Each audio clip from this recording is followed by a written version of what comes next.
Very good morning to all participants, the new teachers, and uh, it is a day when we have a new education policy 2019 में जो draft हुई थी and वो हमारे पास आ गई है.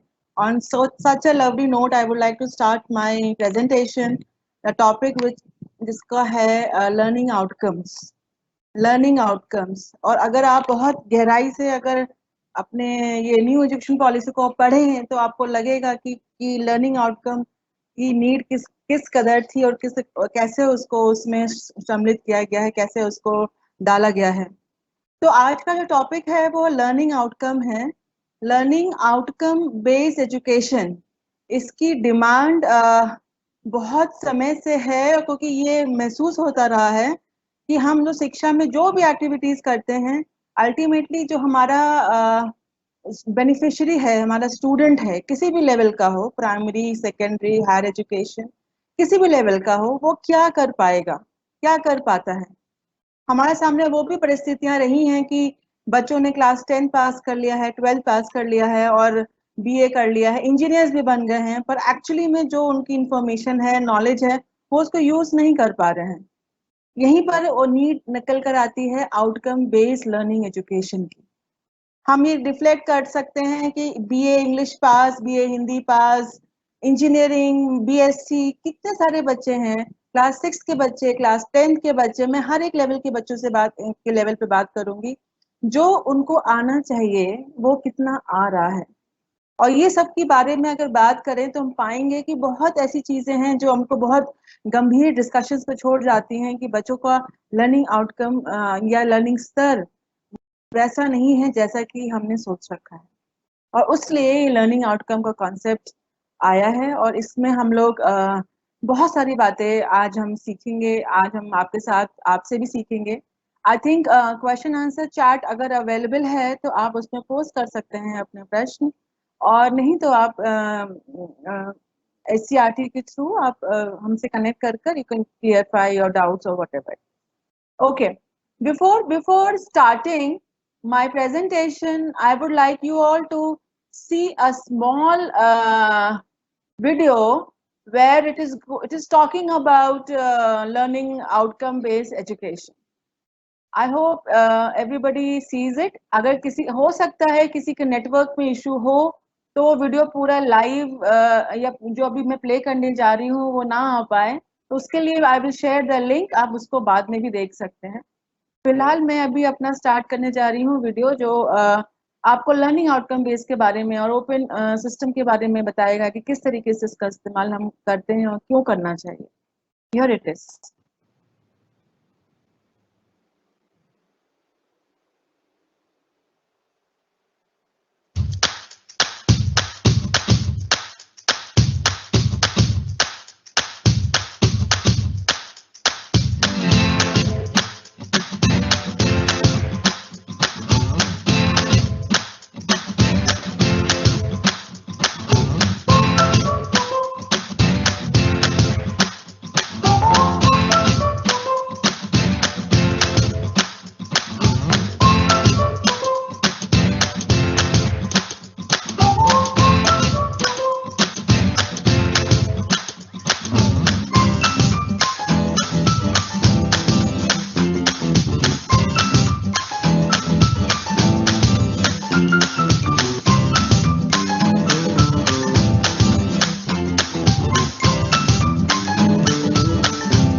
यहाँ इस वीडियो में बहुत ही अच्छे तरीके से, शॉर्ट तरीके से ये बताया गया है कि हर लेवल पे जो हम बात करते हैं तो हमें ये देखना है कि हमारा स्टूडेंट क्या कर पाएगा।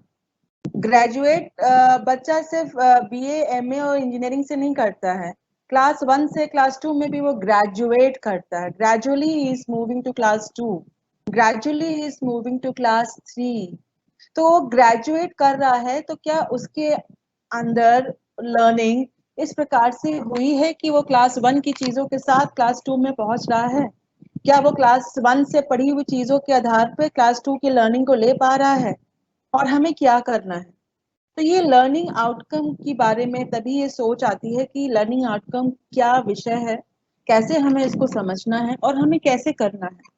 हर एक दिन हम जब क्लास में अपने प्रेजेंट हैं, हम हर एक दिन का काम हम मेजर कर सकें कि हम अपने बच्चों के साथ क्या कर रहे हैं। हम ये कह पाएं कि आज मेरा बच्चा इस कॉन्सेप्ट को एक्सप्लेन कर पाएगा एंड सारे बच्चे वो कर पाएं।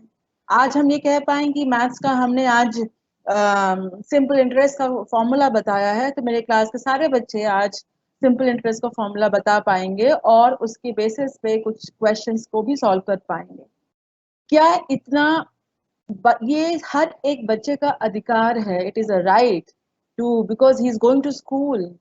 हमें ये देखना है कि वो स्कूल आ रहा है तो वो स्कूल में सिर्फ इसलिए कि उसको क्लास 1 से 2 में जाना है या उसको स्कूल एजुकेशन पूरी करनी है। क्या उसको ये हमें देखना है कि वो उसको जो भी चीजें आ रही हैं वो कितना उसका बेस है और कितनी चीजों में वो कंफर्टेबल है और उस इंफॉर्मेशन से जो हम क्लास में देते हैं वो अपना कुछ नया क्रिएट कर पा रहा है। ये इसकी बहुत बड़ी नीड है। और मैं हमेशा से कहती आती हूँ और कह रही हूँ और हम अपने टीचर्स को भी ट्रेन करते हैं कि जो रिसर्च है वो सिर्फ एमफिल पीएचडी तक से स्टार्ट नहीं होती है। कक्षा 1 से लेके हम अब रिसर्च की एक्टिविटीज हम बच्चों के साथ कर सकते हैं। जब हम खुद ऐसे एक्शंस लेंगे तभी हमारा बच्चा कुछ नया क्रिएट कर पाएगा। तो उस नीड के आधार पर लर्निंग आउटकम्स के बारे में है कि हमें आज समझना है और ये समझना है कि हम कितने तैयार हैं और कैसे इसका इस्तेमाल करना है। उसके उसी के आधार पर मैं अपना एक प्रेजेंटेशन छोटा सा मैंने बनाया है जो कि मैं आपके साथ शेयर करना जा रही हूँ। Learning outcome, learning outcome and appendix. This is a presentation which is given for the teacher instruction program SCRT Uttar Pradesh. I'm Dr. Ritu from Amity University and I'm a teacher and I've got experience of over 17 years for training the teachers. और हम हर एक level पर चाहे वो primary हो, secondary हो, higher education हो, different different areas, अब हम स्ट्रीम नहीं बोलेंगे because national policy of education ने स्ट्रीम्स को खत्म कर दिया है। It is all information is so well connected with everything. Dimensional है, मल्टी डायमेंशनल एजुकेशन है। तो हर एक जगह इन सब के बारे में नीड को मैंने फील किया है और इन सब को हमने साथ साथ जोड़ा है। तो यहाँ पर आज उसी संदर्भ में आप साथ भी बात कर रही हूँ और आपको ये बता रही हूँ कि ये learning outcome system based education कितना इम्पोर्टेंट है और किस प्रकार से इसका इस्तेमाल हम कर सकते हैं। The objectives of today's session is by the end of this session, you all please see the objectives. They are very specific, and I believe that you can claim कि हम ये बात कर पा रहे हैं या नहीं कर पा रहे हैं after this session. So here the objectives are: give the meaning of, all participants will be able to give the meaning of learning outcome. They will be able to explain the concept of learning outcomes. हम सब जो यहाँ मौजूद हैं will be able to give the and explain the concept of learning outcome based education. Establish the relationship between learning objectives and learning outcome. You have seen that in that video. आपने उस video में देखा कि किस प्रकार जब तक हमारे पास ऑब्जेक्टिव्स नहीं होंगे हम आउटकम्स को प्लान नहीं कर सकते। वही बात यहाँ पर लिखी गई है कि to establish the relationship between learning objectives and learning outcomes. Then when we have established the relationship, we should be able to design our own learning outcomes for our learners. हम यहाँ आज 1 घंटे के बाद इस बात को प्लान कर लें कि हमको ये सब आ जाएगा और हम ये खुद कर पाएंगे। हमें इसके लिए कोई इंस्ट्रक्शंस, कोई निर्देश की जरूरत नहीं होगी। हम अपने हर क्लास में इसके साथ जाएंगे और हम बच्चों को अपने साथ में उसी के साथ उनको प्रिपेयर करेंगे. And also there is one small other objective to comply learning based education as performance indicators. पिंडिक्स के नाम से है कि किस प्रकार टीचर्स अपने परफॉर्मेंस को खुद ही मेजर करें. तो ये सारे ऑब्जेक्टिव्स आज के सेशन में मैंने आपको ओरिएंट किया है. I have made you to see the video and I have made you to reflect how much we are ready. So let us now move ahead. Outcome.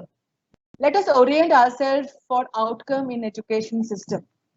Learning outcome are the statements. Please see it very carefully. Learning outcomes are the statements that describes the knowledge or skills of student that they should acquire by the end of assignment, class course or program, and help students understand why that knowledge and those skills will be useful to them. Like I said, you will be able to the objective is कि आप learning outcome को समझेंगे और ये मेरा ये plan है कि आप अपना develop कर पाएंगे learning outcome. Because आप अगर इस 1 घंटे के लिए यहाँ पर हैं तो आपको ये पता होना चाहिए कि इस 1 घंटे के बाद हम क्या क्या कर पाएंगे और वही मेरा outcome भी होगा कि I have been able to achieve that. So similarly, whenever you given an assignment, छोटी सी छोटी बात भी आप कहते हैं बच्चों को, एक्टिविटी करते हैं, आपके दिमाग में पूरा रोड मैप बना होना चाहिए कि इससे बच्चा क्या कर पाएगा, कौन सा स्किल डेवलप होगा, वो इसके बाद क्या क्या और कर पाएगा, क्या नया क्रिएट कर पाएगा. And right from that small objective for being in class 1, then passing class 10, then passing class 12, going to university, हर एक जगह ये बात अप्लाई हो रही है. यानी कि मेरा एक कक्षा में एक लेसन से लेकर मेरा पूरा कोर्स और पूरे कोर्स से लेकर बच्चे की पूरी पर्सनालिटी तक लर्निंग आउटकम का रोल है. हम सिर्फ अपने बात कहकर कह जाएं कि हमने तो पढ़ा दिया बस. No, it's not that. Your my influence as a teacher is such a immense. इतना बड़ा इन्फ्लुएंस है बच्चे के 3 लेवल्स पे. हम सब जानते हैं नॉलेज होता है, कॉग्निटिव, उसके एबिलिटीज, उसका साइकोमोटर डोमेन, उसके मेंटल स्थिति, सब पे हमारा बहुत बड़ा इन्फ्लुएंस होता है. So therefore we can very simply put learning outcomes that they are measurable skills. Please note the term measurable, जिसको हम measure कर सकते हैं. Okay, learning outcomes which are measurable skills, abilities, knowledge or values that the student demonstrate as a result of completing a given course or classes. It is very simply written. हमारा student क्या measurable terms में skills, abilities, knowledge और values, ये सारे levels को, सारे level of learning को ये एड्रेस कर रहा है, सारे डोमेन ऑफ लर्निंग को ये एड्रेस कर रहा है कि हमारा बच्चा इस क्लास के बाद क्या कर पाएगा, इस लेसन के बाद क्या कर पाएगा, इस कोर्स के बाद क्या कर पाएगा, अल्टीमेटली वो अपनी लाइफ में कैसे कंट्रीब्यूट कर पाएगा जो भी लर्निंग उसने करी है. With this understanding, I just move ahead. We can equate learning outcome as the equation of learning outcome. It is like this: skills, abilities, knowledge, oblique values that students are expected to learn, plus measurable and achievable in nature, gives learning outcome. I want you all to please note it down, note it in your mind, but you should be very handy with this information. जो भी हम कार्य करेंगे, चाहे हम SUPW का काम कर रहे हो, चाहे हम बच्चों के साथ कोई गेम्स एंड स्पोर्ट्स का काम कर रहे हो, चाहे एकेडमिक काम कर रहे हो, चाहे उनके साथ कोई फंक्शन ऑर्गेनाइज कर रहे हो, उनको सिखा रहे हो, ये सब चीज निकल कर लर्निंग आउटकम आएगा जब हम उनकी नॉलेज पर असर डालते हैं और उनको हम मेजरेबल टर्म्स में बात करते हैं. वो लर्निंग आउटकम होता है.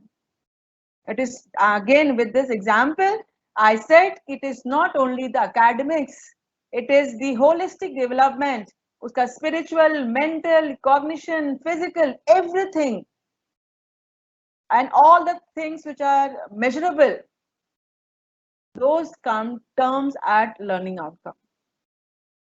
Yes, see this. Let us try to answer what is the need of this learning outcome. इसकी जरूरत क्या है भाई, क्यों करा जाए, why to do it. Please note that learning outcomes are like navigation tool such as GPS. एक तरीके की नेविगेशन टूल है आपके लिए। जैसे हम जीपीएस, आजकल हम सारे लोग किसी का एड्रेस का बस एड्रेस पता होना चाहिए, उसके घर पहुंच जाते हैं। जब बस हमने अपने जीपीएस में डाला और पूरा रास्ता, शॉर्टेस्ट डिस्टेंस, किस रास्ते पे कितनी भीड़ है, क्या है, सारी इंफॉर्मेशन आ जाती है हमारे पास। वैसे ही लर्निंग आउटकम्स हैं, वो हमको हर एक बच्चे का, हर एक लेवल का, हर एक डोमेन के बारे में ट्रैक रखता है। हमको अपने को वैसे तैयार करना होगा, that is a question. But then if we are prepared, if we are so passionate for the learner, हम बच्चों के साथ इतने कंपैशन के साथ जुड़ते हैं, तो हम अपने आप में ही एक नेविगेशन टूल की तरह उनसे कनेक्ट कर आगे बढ़ सकते हैं। Then learning outcome acts as a guide for teachers, students and educational planners. Learning outcome जो है वो टीचर्स, स्टूडेंट्स और एजुकेशनल प्लानर्स के लिए गाइड की तरह काम करता है। जैसे आप अभी सब समझ रहे हैं, आप अभी सब टीचर्स हैं, सिमिलरली आपका स्टूडेंट को भी समझ में आना चाहिए कि मैं जो पढ़ रहा हूँ उसके आगे मैं क्या क्या कर पाऊंगा। वैसे ही प्लानर्स को भी सोचना है, ये जो सिस्टम हमने बनाया है ये कितना कारगर है, कितना ये काम कर रहा है। सारी योजनाओं को एक साथ जो हम आउटकम बेस्ड बात कर सकें, वो लर्निंग आउटकम है। So learning outcomes are well thought path on which entire educational planning should be based. It is a well thought path, again a very important term. बहुत सोचा समझा रास्ता है जिसपे हमको अपनी पूरी एजुकेशनल प्लानिंग को बेस करना है।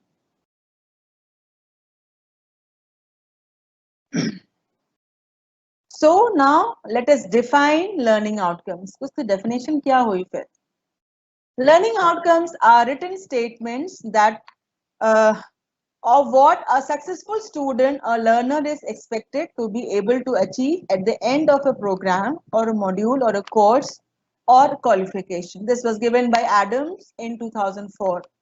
The another definition is learning outcomes are the statements of what a learner is expected to know, understand, or to be able to demonstrate after the completion of learning process. I hope this point is clear and you are understanding कि ऐसे statements हैं जो हम expect करते हैं learner उसको कर पाएगा अपने learning के बाद, जो भी उसको सिखाया जा रहा है। Therefore we can say the learning outcome is needed. अब हमको ये भी समझना है कि किन किन के लिए needed है, क्यों needed है। टीचर्स के लिए इन कारणों से इसकी जरूरत पड़ती है, to for the content of teaching, for making the strategies, for sorting out the activities, for making a proper assessment of the student and also for doing the course evaluation. Right now you if आप लोग ये जानते हैं ये जो new education policy आई है उससे पहले जब से ये बनना स्टार्ट हुआ था, देश भर से ना जाने कितने लोगों से मांगा, पेरेंट्स से, टीचर्स से, सबसे सुझाव मांगे गए थे क्योंकि वो पूरे को इवैल्यूएट करना था। सिमिलरली हम अपने सिस्टम को भी कर सकते हैं ऐसा, जो स्टेक होल्डर्स हैं सबसे इंफॉर्मेशन लें, पेरेंट्स, स्टूडेंट्स, उनसे जानें कि हम क्या चाहते हैं, हमारे बच्चे क्या क्या कर सकते हैं, क्या क्या आप चाहते हो वो कर सकें। इस तरह की फीडबैक्स अगर आप रेगुलरली लेते रहते हैं तो आपकी क्लास में हमेशा कुछ ना कुछ मीनिंगफुल एक्टिविटी होगी एंड वो लर्निंग आउटकम में कन्वर्ट हो जाएगी। जिस दिन हमने ये मान लिया कि बस हमने तो सब सीख लिया है, हमारे पास इतना एक्सपीरियंस हो गया है and I am so experience, I got 20 years of experience और I got a job, I don't now need to understand, मुझे सब आ रहा है, उसी दिन लर्निंग आउटकम आप उसको अचीव नहीं कर पाएंगे। बिकॉज ये निरंतर करने वाली प्रक्रिया, it is very dynamic, in every class it has to be done, for every activity it has to be done. For students it gives a solid framework to guide their studies and to assist them to prepare for their assessment, a point of articulation with graduate attributes at college and school and university level. कि एक class से दूसरे class में जाने के लिए जो आप ग्रेजुएट करते हैं, मूव करते हैं, उसके एट्रीब्यूट्स क्या होने चाहिए, उसको ये समझ में आना चाहिए कि now I am at class 6th level, तो I should be knowing this. Now I am at class 10th level, I should be knowing this, and this is expected out of me, and therefore I am studying this subject. तभी मैं ये पढ़ रहा हूँ, तभी इस तरीके से मुझे पढ़ाया जा रहा है क्योंकि मुझे ये सब कर लेना है. देखिए कितने स्टूडेंट्स ऐसे ओरिएंटेड हैं. टीचर्स उनको जाके क्लास में पढ़ा देते हैं, क्लास 11th में कॉमर्स आ जाता है, साइंस आ जाता है, बच्चों को ये नहीं पता, चूज तो कर लेते हैं लेकिन ये क्यों पढ़ रहे हैं, क्या होने वाला है, कैसे होगा. We are not orienting, and therefore there is a chaos कि हम ultimately क्या करना है हमें नहीं पता. So for students it gives a solid framework, and for educational planners it also gives a solid framework for developing the curriculum, and also for defining the accountability and responsibility of teachers, students, school and entire educational planning.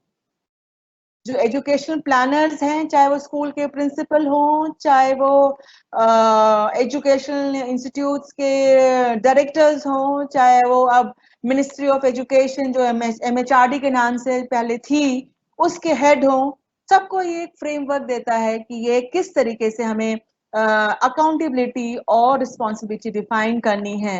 Every person in education system should be accountable and responsible for learning. We have to understand this, and therefore it gives the base, and therefore it is a need that we should whatever level we are, we have to understand and we have to work for getting learning outcome based system in our in own special way. अगर हम जो भी level के teachers हैं, किसी भी level के administrator हैं, we need to follow it, we need to attain it. See here, learning outcomes plays a key role in good education system. Here you see it is helpful in planning, it is helpful in implementation of the activities, it is helpful for evaluation, for assessment, and it is in aligned with the aims of education. School का mission vision क्या है, education system का vision और mission क्या है, उसी से ही निर्धारित होते हैं student learning outcomes. अगर मेरे स्कूल का विजन बच्चों को स्पोर्ट्स में आगे रखने का है तो शायद सारे लर्निंग आउटकम्स उससे जुड़ के निकल कर आएंगे. अगर मेरे स्कूल का विजन है कि हम स्पेशल नीड्स के स्कूल चला रहे हैं तो लर्निंग आउटकम्स उन स्पेशल नीड्स के बच्चों की जरूरतों के हिसाब से बनाए जाएंगे. Are you getting the point what I am trying to say, कि कैसे ये मिशन और विजन के साथ अलाइंड होते हैं, कैसे ये हर एक एक्टिविटी के साथ अलाइन होते हैं, कैसे ये हर एक नीड को फुलफिल करते हैं. मैंने आपको स्पोर्ट्स का एग्जाम्पल दिया, मैंने आपको स्पेशल नीड्स के बच्चों का एग्जाम्पल दिया, और जो बहुत ही क्रिटिकली बीमार होते हैं बच्चे, उनके भी लिए भी लर्निंग आउटकम्स हैं जो अलग तरीके से डिफाइन होते हैं. जो एक गिफ्टेड बच्चा है उसके लिए भी लर्निंग आउटकम है जो एक बिल्कुल डिफरेंट तरीके से इस्तेमाल डिफाइन किया जाएगा. लेकिन सबका मतलब है कि सब एक कोहेसिव एनवायरनमेंट में काम करेंगे और एक इंक्लूसिवनेस के साथ काम करेंगे. Such a big challenge it is, we have to see that. आपकी कक्षा में एक गिफ्टेड बच्चा भी है, एक स्लो लर्नर बच्चा भी है, क्या इतना पॉसिबल है कि आप सबके लिए अलग अलग डिजाइन कर पाए? Yes, it is possible. बस थोड़ा सा अटेंशन देने की जरूरत है. आप सारे बच्चे की नीड्स को पूरी कर सकते हैं एक ही क्लास में, 40 मिनट की क्लास में. हाँ, जो बहुत क्रिटिकली सीवियर स्पेशल नीड्स के बच्चे हैं उनके लिए डिफरेंट स्कूल्स हैं जहाँ पर वो उनको पढ़ाया जाता है. लेकिन आज अभी इंक्लूसिव का समय है जहाँ पर जिस लेवल पे भी बच्चा अगर इंक्लूसिव मेन स्ट्रीम में आ सकता है उन सबको एक साथ जोड़ा जाता है. तो ये पूरा डेवलपमेंट है, एक अकाउंटेबिलिटी फ्रेमवर्क है लर्निंग आउटकम का, एंड इट प्लेस अ की रोल इन एजुकेशन सिस्टम. बहुत सोचने की जरूरत है, बहुत बहुत मन लगाकर इस पे समझने की जरूरत है कि हमें क्या करना है. Let us stand in front of a mirror and see where we stand. Mirror मतलब रिफ्लेक्शन के लिए, रिफ्लेक्टिव थॉट्स के लिए, कि हम कहाँ पर हैं, हम क्या कर रहे हैं अपनी अपनी कक्षाओं में, या हम क्या करेंगे अपनी अपनी कक्षाओं में. हमारे स्टूडेंट्स कैसे हैं, कैसे उनको हम उनके लिए प्लानिंग करेंगे, कैसे उस प्लानिंग को एग्जीक्यूट करेंगे, उनके असेसमेंट्स को हम किस वैरायटी से करेंगे. Gone are the days for giving the marks के 10 on 10 मिला है तो बहुत ही सुपर बच्चा है. No, it's not that. It is now alternative assessment, rubrics का बात हो रही है, आप रिफ्लेक्टिव एक्टिविटीज की बात हो रही है, आप पोर्टफोलियोज की बात हो रही है, हमें उनके बारे में सोचना है क्योंकि हमें बच्चों को इवैल्यूएट करना है, हमें उसको 1 2 3 की कैटेगरी में नहीं बांटना है. So we have to think on it and we have to continuously review, continuously plan, and for that we need to be very good in framing of the objectives. हमको अपने objectives को निर्धारण करना बहुत अच्छे से आना चाहिए. Yeah. A good learning outcome should have following prerequisites. ये सब होना चाहिए. It should be SMART attribute, SMART. इसका full form आई थिंक आपको पता होगा. अगर हम लाइव होके हम आपसे मैं पूछते कि आप इसके बारे में क्या जानते हैं, यहाँ पे मैं आपको बता दूं कि इट स्मार्ट का मतलब होता है, फुल फॉर्म है स्मार्ट मतलब स्पेसिफिक, एम मतलब मेजरेबल, ए मतलब अचीवेबल, आर मतलब रियलिस्टिक एंड टी मतलब टाइम बाउंड. जो हमारे एट्रीब्यूट्स हैं वो स्पेसिफिक होने चाहिए. अगर मुझे आज आपको डिफाइन करना बताना है तो ये डिफाइन वर्ड मुझे यूज करना है और बच्चे उसको डिफाइन कर पाए. That is specific. मेजरेबल तभी है कि जब मैंने डिफाइन किया है कि वो बच्चा डिफाइन कर पाएगा and the student is able to define after the class is over. Therefore we say measurable, measure कर सके उसको. बच्चा, ये अगर हम लिखते हैं कि बच्चा इस चीज को समझेगा, बहुत ही वेग ऑब्जेक्टिव है ये.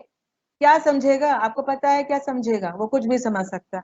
तो आपको बताना है कि वो क्या क्या समझ सकता है, उसको एक्सप्लेन कर पाएगा, उसको कंपेयर कर पाएगा, उसको डिफरेंशिएट कर पाएगा, क्या कर पाएगा. You have to write it down. That is why it should be measurable and it should be achievable and realistic. अगर मुझे 1 घंटे में आपको ये बताना है कि लर्निंग आउटकम क्या है, तो मैं अचीवेबल ऑब्जेक्टिव रखूं. मैं 1 घंटे में वो पूरी बात लर्निंग आउटकम्स की आपके साथ नहीं शेयर कर सकती हूँ. उसके लिए अलग से मुझे एक प्लान चाहिए, अलग से समय चाहिए, अलग से ट्रेनिंग प्रोग्राम चाहिए जिसमें हम लर्निंग आउटकम पे ही बात करें.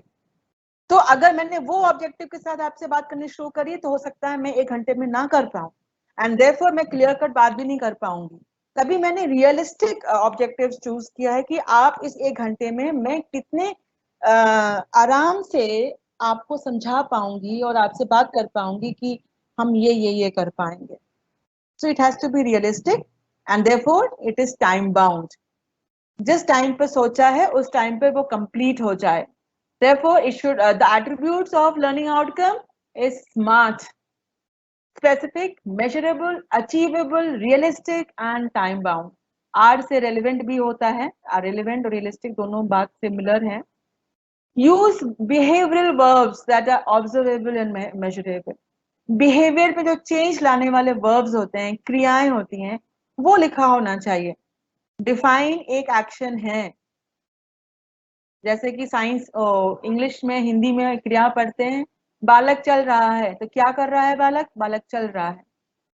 तो वैसे ही बच्चे क्या कर पाएंगे? बच्चे उसकी परिभाषा दे पाएंगे. बच्चे क्या कर पाएंगे? बच्चे उसको एक्सप्लेन कर पाएंगे. बच्चे क्या कर पाएंगे? बच्चे उसको कंपेयर कर पाएंगे. तो वो एक्शन वर्ब है जो मेजरेबल है. अगर वो डिफरेंस का एक्शन वर्ब है कि बच्चा उसको डिफरेंशिएट कर पाएगा, तो वो ऑब्जर्वेबल भी है और मेजरेबल भी है. क्योंकि अगर 2 बच्चे खड़ा किए गए और एक उसको डिफरेंशिएट बता पा रहा है और एक नहीं बता पा रहा है, तो आप ऑब्जर्व कर पा रहे हैं और मेजर भी कर पा रहे हैं कि किसको आया किसको नहीं आया. इसलिए ये बिहेवियर में चेंज होता है, इसलिए इसको बिहेवियरल चेंज बोलते हैं. Observable and measurable. And it has got the legacy of Bloom's taxonomy. Outcome जो है वो ब्लूम्स टैक्सोनॉमी से बेस्ड है, जो मैंने अभी आपको उस छोटे से वीडियो में दिखाया था. उस ब्लूम्स के बारे में मैं अभी आगे भी बात करूंगी. I hope you all know it what is Bloom. Here comes the Bloom.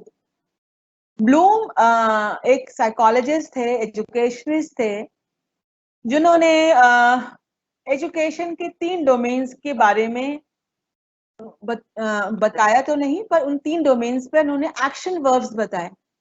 3 domains कौन कौन से होते हैं? एक होता है, मैंने रिपीट पहले भी बताया है, पहला होता है कॉग्निशन, ज्ञानात्मक पक्ष, जो हमें ज्ञान से आता है.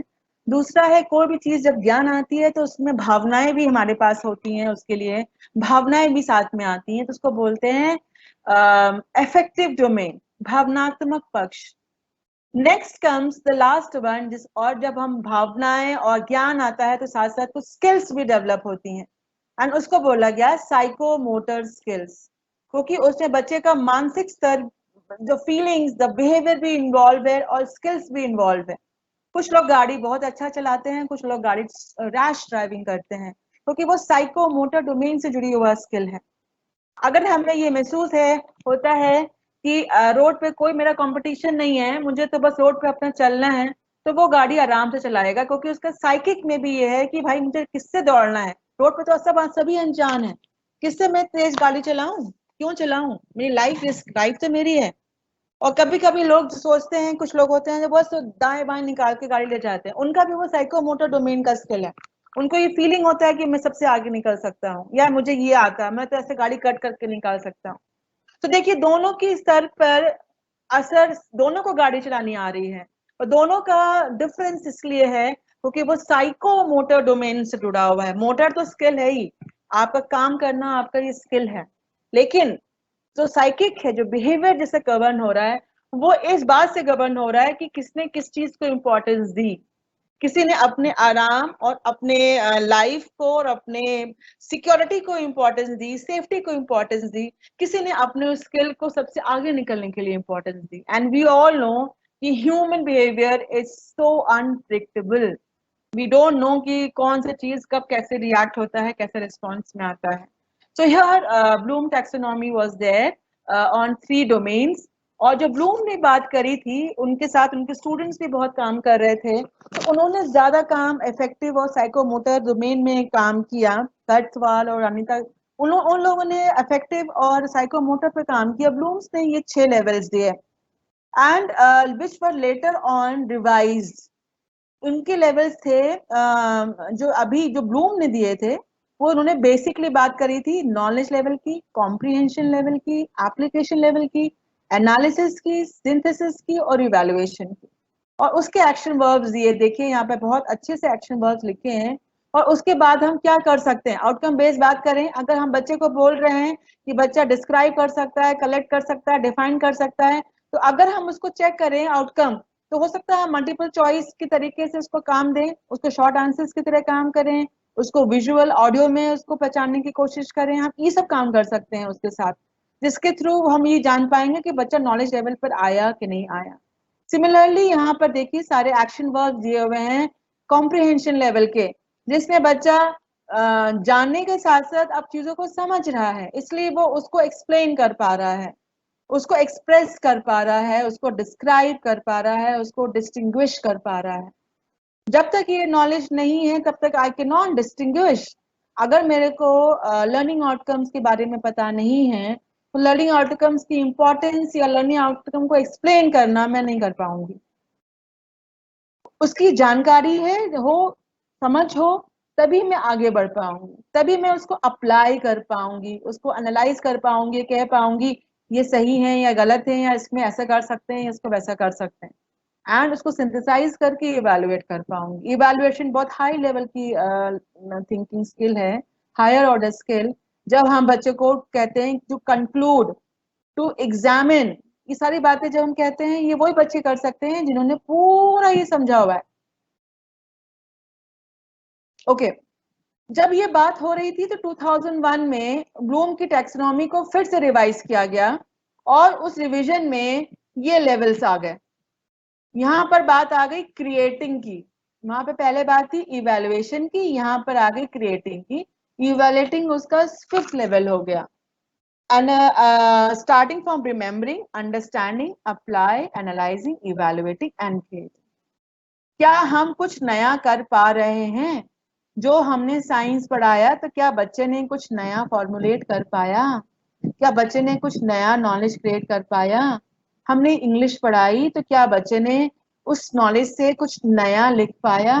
क्या हमने हिंदी पढ़ाई या संस्कृत पढ़ाई, तो बच्चा सिर्फ उसको याद करने के लेवल पर ही है, समझ के लेवल पे है, कि वो कुछ अपने ऐसे भी लिख पा रहा है संस्कृत में, वो हिंदी में भी ऐसे लिख पा रहा है, इंग्लिश में पोएम लिख पा रहा है, तो ये क्रिएशन, मतलब बच्चा हाईएस्ट लेवल पे आपने बच्चों को पहुंचा दिया है। और यही तो हम सब चाहते हैं कि बच्चा क्रिएट कर पाए। तो ये ब्लूम्स टैक्सोनॉमी 2001 में फिर से रिवाइज करी गई, और ये ब्लूम्स के स्टूडेंट्स ही थे जिन्होंने काम करने के बाद रिवीजन लिया, कहा कि इसको ऐसा हमें करना चाहिए। तो इसी पर हम अपने लर्निंग आउटकम्स को आधारित करते हैं। मामला यहीं तक नहीं रहा। अभी जब आप जानते हैं कि पूरा डिजिटल वर्ल्ड है, हमारा डिजिटल लर्नर है, और हम इस लर्नर को, आप जानते हैं कि अभी पैंडेमिक, कोविड पैंडेमिक में we have felt the need of online education in remote conditions. In 2018, again the revision was done for Bloom's taxonomy, and which came as Bloom's digital taxonomy. ये Andrew Churchill ने इसको revise किया, और उन्होंने ये digital needs के साथ बच्चों को जोड़ा, क्योंकि आजकल के बच्चे they are so good in searching things, they are so good in typing and uploading things, they are so good in designing and coding. और हम उनको चेक करें या क्या कि 3 घंटे में पेपर कर पा रहे हो कि नहीं कर पा रहे हो, या तुमने इतना लिखा कि नहीं लिखा। Why to assess on that basis जब नीडी बच्चे की और उसका स्किल इज डिफरेंट चेंज हो चुका है। We have to make them practice to write, but we have to come out with an assessment plan कि उस प्रैक्टिस को कैसे असेस किया जाए, because the student of today is a creator, वो मतलब दुनिया भर से इंफॉर्मेशन लाके आपके सामने रख सकता है। क्या हमने उसको वैसे तैयार किया है? हम तो उसको उसी तरीके से पढ़ाए चले जा रहे हैं, ये सोचकर कि हम कक्षा में सब जानते हैं और बच्चों को हम बताएंगे तो बच्चा जानेगा। I advocate constructivist pedagogy. Constructivist pedagogy का ये मानना है कि हम सब चीजें को जानते हैं, बस कोई हमें थोड़ा ज्यादा बेहतर बताता है तो हम अपनी इंफॉर्मेशन को थोड़ा अपग्रेड कर लेते हैं और उसके बारे में जानकर, और सबको एक्सपीरियंशियल लर्निंग से जोड़ने की बात है कि हम सबके पास एक्सपीरियंस। जो छोटा बच्चा है, when the new child is born, he knows that he is hungry but he can not speak, so he cries. तो उसको हंगर को बताने का तरीका मालूम है, तो हम इसको क्यों बताएं कि तुमको भूख लगी है। वैसे ही बच्चे की लर्निंग है, ही इज हंग्री फॉर लर्निंग, तो हम उसको ये बताएं कि आज हम जो बताएंगे वही इंफॉर्मेशन है। No, not that. You have to understand what the student is knowing, what he is being prepared, उसकी नीड क्या है, उसके हिसाब से हमें आगे बढ़ना है।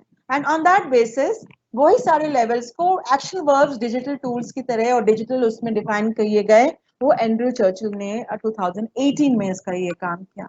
प्लीज जरूर से पढ़िएगा। और इन्होंने उस जो इन्होंने तो नहीं, लेकिन हाँ बहुत क्लियरली इसमें हायर ऑर्डर थिंकिंग स्किल्स और लोअर ऑर्डर थिंकिंग स्किल्स के बारे में बात किया, जिसको हम हॉट्स और लॉट्स के नाम से जानते हैं, जो कि ब्लूम्स टैक्सोनॉमी में बहुत पहले से ही है।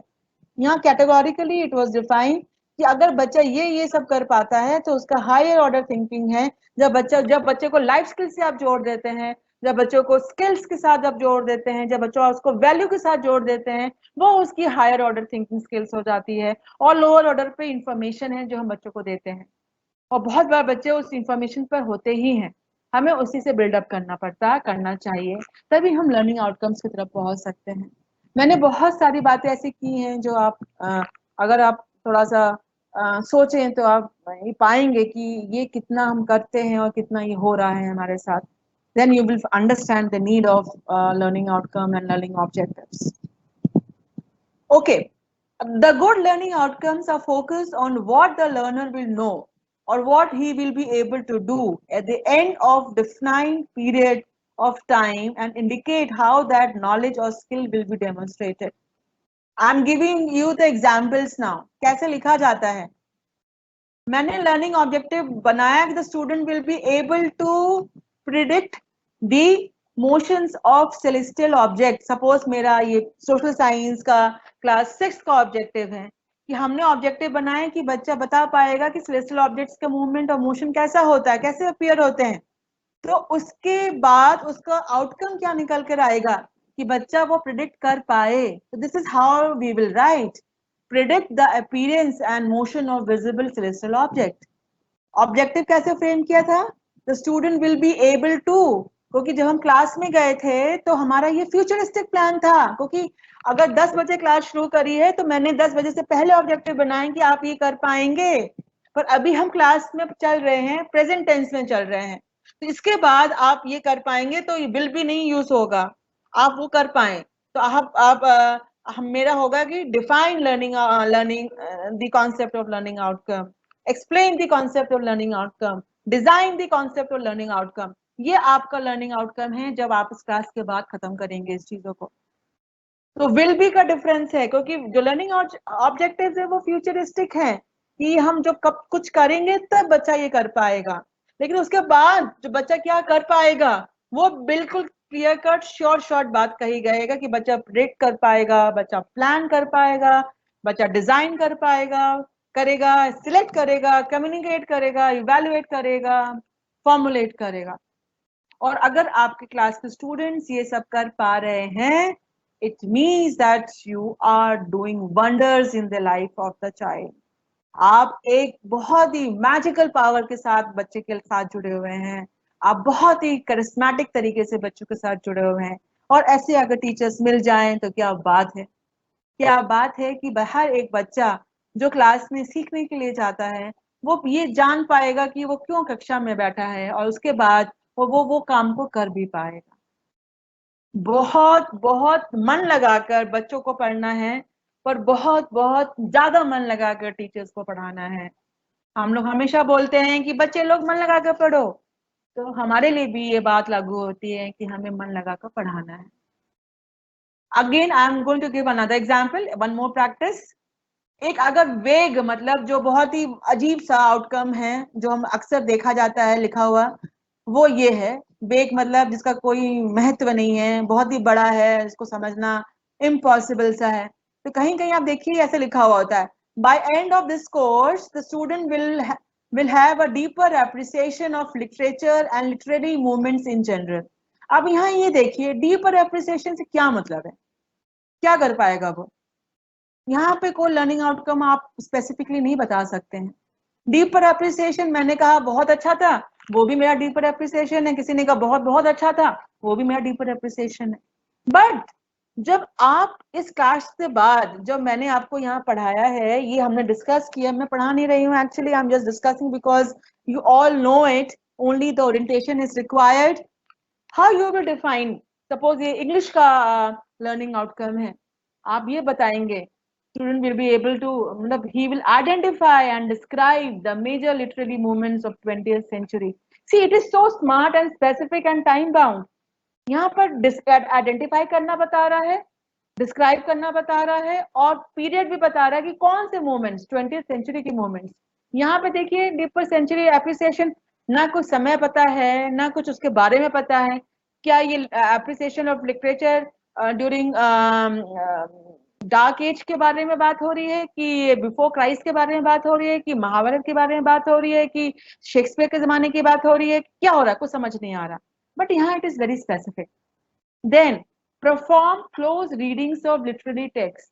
यहाँ again it is very clear, you can see that he's reading because he's performing, and then you can evaluate a literary work based on selected and articulate standards. आपने उसको standards बताए हैं, आपने उससे कहा है कि इसको ऐसे evaluate करके लाओ, और बच्चा करके ला रहा है। तो ऐसे एक्टिविटीज हम कर रहे हैं, ये एक स्पेसिफिक लर्निंग आउटकम है जो स्पेसिफिक लर्निंग ऑब्जेक्टिव पर आधारित है। तो ये मैं आपको बार बार ये कहना चाहती हूँ कि ब्लूम्स की टैक्सोनॉमी है, उसका महत्व, उसकी जानकारी बहुत आवश्यक है, तभी आप अपना स्पेसिफिक लर्निंग आउटकम्स को डिजाइन कर सकते हैं। इसीलिए मैंने ब्लूम्स के बारे में इतना डिटेल में बात किया। So it is very important from here. I hope the point is clear कि हम किस प्रकार learning objectives को define कर सकते हैं।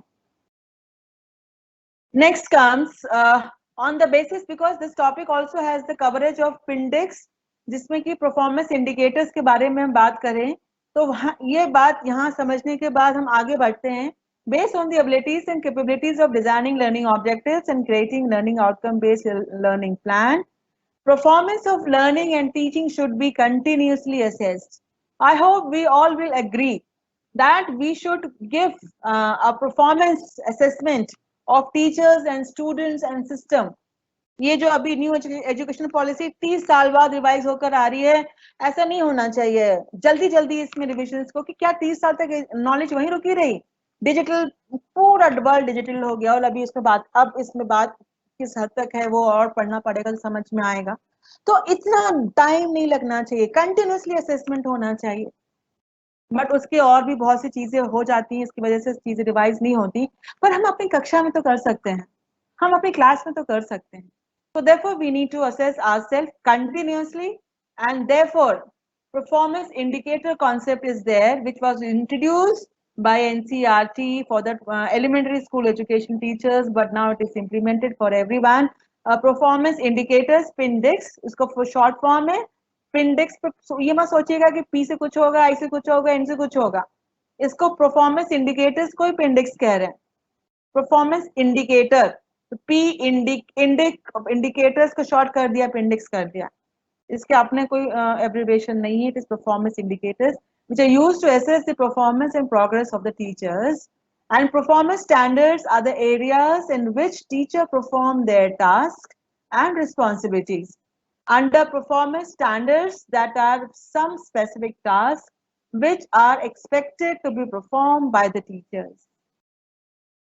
यहाँ पे जब हमने लर्निंग आउटकम की बात कर ली तो यहाँ पर ये भी समझना जरूरी है कि हमको कोई असेस करेगा, हमारी टीचिंग लर्निंग का असेसमेंट होना चाहिए, कोई करे चाहे ना करे होना चाहिए, बिकॉज वहां पर हमें ये पता चलता है कि हम कितना कर पा रहे हैं। तो therefore this Pindic concept is there कि we can assess our things as per the task which is given to us, as per the responsibilities which are given to us, as per the specific task which is given to us. And it was included in section 24 and 29 and the schedule specifying norms and standards of school in Right to Education Act 2009, NCF 2005 and SSA Framework 2011. इन सब में इसका बहुत बड़ा provision का उसका base दिया गया है। ये आप रेफरेंस के लिए इंफॉर्मेशन है, you all can read it. जिन्होंने एनसीएफ पढ़ रखा है, जिन्होंने राइट ऑफ एजुकेशन पढ़ रखा है, वो ये टर्म से अभी बहुत ज्यादा वाकिफ होंगे। नहीं है तो अभी आप, since you are inducted teacher, you should be reading it, because ये थिंग आपको करना होगा या आप कर रहे होंगे। परफॉर्मेंस स्टैंडर्ड्स, किन किन स्टैंडर्ड्स पे आपका असेसमेंट है? सबसे पहले आप किस प्रकार लर्निंग एक्सपीरियंसेस को डिजाइन कर पा रहे हैं अपने बच्चों के लिए, अपने लर्नर्स के लिए।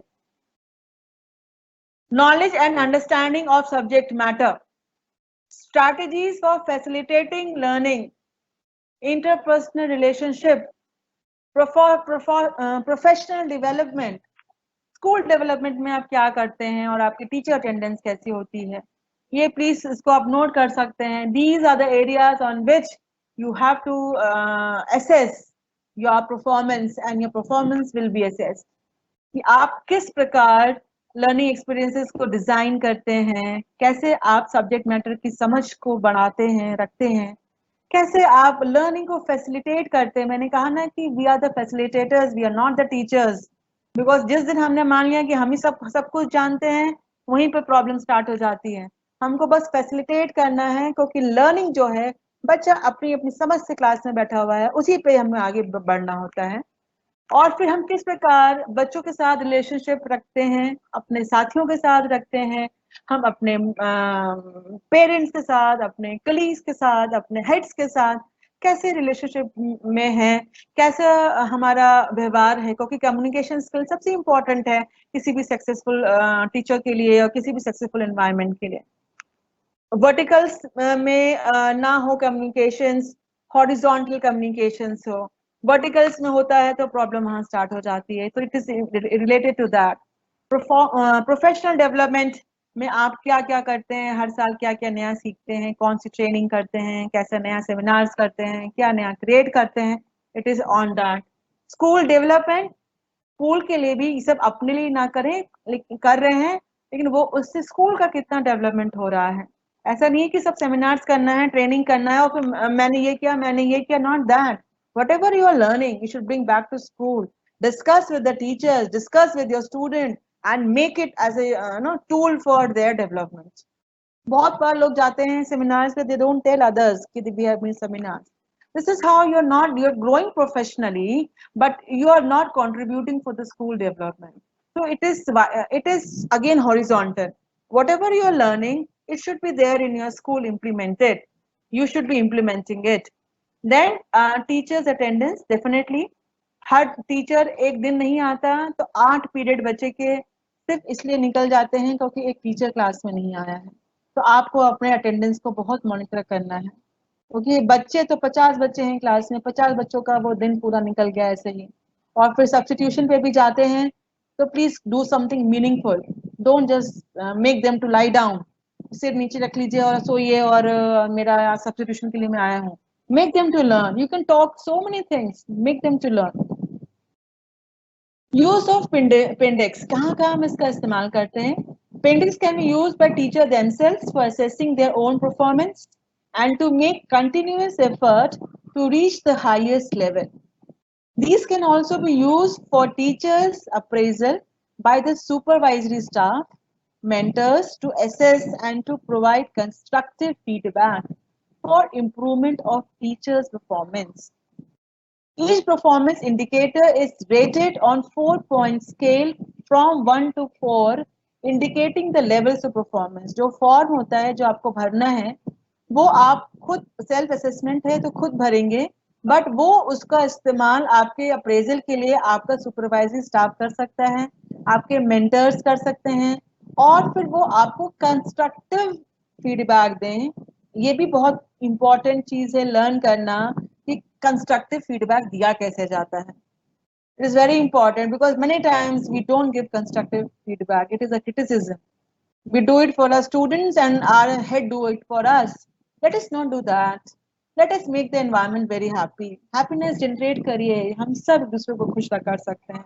So let us learn to give. I have written an article, constructive happiness is to give constructive feedback. Yes, happiness है जब हम constructive feedback देते हैं, दूसरा वाला उत्साहित होता है इसको पढ़कर सीखने के लिए, वो डिप्रेस नहीं होता है कि ओ गॉड अब तो मैं कुछ नहीं कर सकता, या बच्चा भी कि अब तो मैथ्स नहीं पढ़ सकते क्योंकि सर ने कह दिया है कि तुम किसी लायक नहीं हो तो मैथ्स नहीं पढ़ सकते। So this is what constructivist feedback is. Improvement होना चाहिए। एंड देन उसका रेटिंग स्केल पे ये सब चीजें हैं, 4 पॉइंट्स। आप सब इसको एनसीईआरटी गवर्नमेंट के वेबसाइट पे देख सकते हैं, आपके एससीईआरटी पे भी है और आपके पास ये सब कुछ अवेलेबल है नेट पे। I am just reading it out. Not meeting the expected standard, उसका रेटिंग पॉइंट है 4 पॉइंट्स जो मैंने आपको बताया रेटिंग के। Approaching the expected standards, approach the expected standards and beyond the expected standards. एक पहला पॉइंट है कि ये एक्सपेक्टेड स्टैंडर्ड्स तक को मीट ही नहीं कर रहे हैं। दूसरा है कि कुछ उसके नियर हैं, कुछ उस हद तक पहुंच रहे हैं, उसके बाद आपने उसको मीट कर लिया है, और फिर ये बियॉन्ड मतलब एक्सेप्शनल है, एक्सीलेंट है, सुपर्ब है आपका स्टैंडर्ड। इन 4 पॉइंट पर आपको रेट किया जाता है। I hope this point is clear. This is something our performance sheet. I have tried to get it from the Google net, and this I am it may be have been revised, but ऐसा कुछ होता है। Self assessment by teacher should be done at least twice in a year, one ending first quarter and second ending third quarter. ये उसमें guidelines है NCERT की। Complete the teacher identification information. No item should be left blank.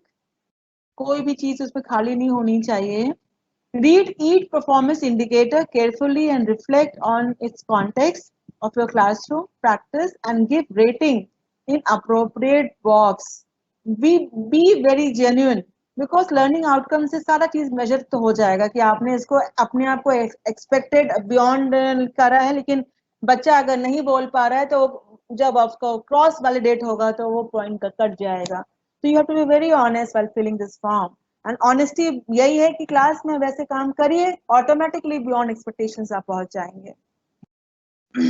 Place yourself on a 4-point scale according to the performance against each indicator. Prepare a descriptive report based on your assessment. The report may include the areas in which help is required. Be very honest in presenting. Don't just overload with the showcasing of the whatever you know. Be honest, and it is not ki honesty के साथ साथ it is expected that all the work in the class will be done by the accountability and responsibility जो आपको दी गई है वो आप करेंगे तो आपका ऑटोमेटिकली डेटा 4 पॉइंट को टच करने लगेगा। फिलहाल ये गाइडलाइंस हैं टीचर्स के लिए एनसीईआरटी की तरफ से। आफ्टर फाइनल सबमिशन यू में download the teachers performance sheet, आप डाउनलोड कर सकते हैं, आप सबमिट कर सकते हैं। So here I end my session. With this, I like to conclude with our expectation that we get accelerated for being compassionate for our learners and create happiness in our education system. हम सब, मेरा ये expectation है कि हम सब accelerate मतलब जैसे गाड़ी में एक्सीलरेटर बढ़ाते हैं ना, स्पीड बढ़ती है, हम सब गियर अप कर ले, हम सब एक्सीलरेट हो जाएं for compassion and happiness in education.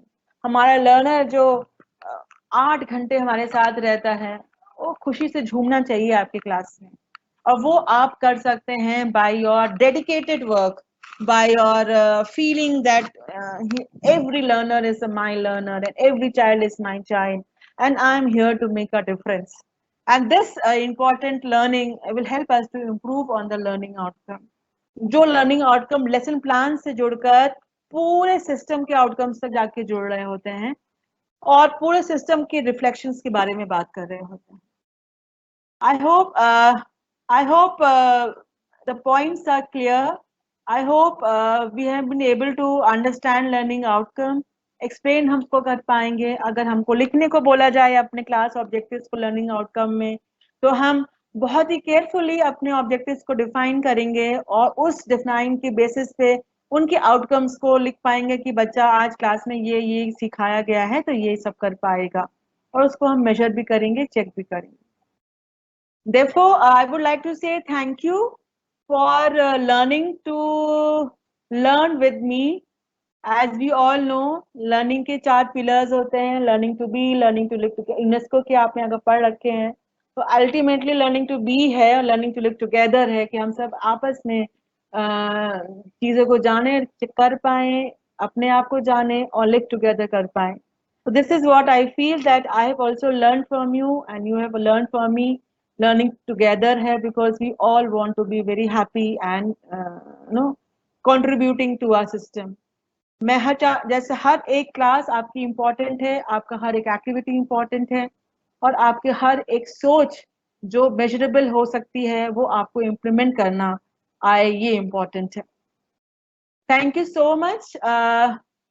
I hope we can save, we can call this class off। Thank you so much।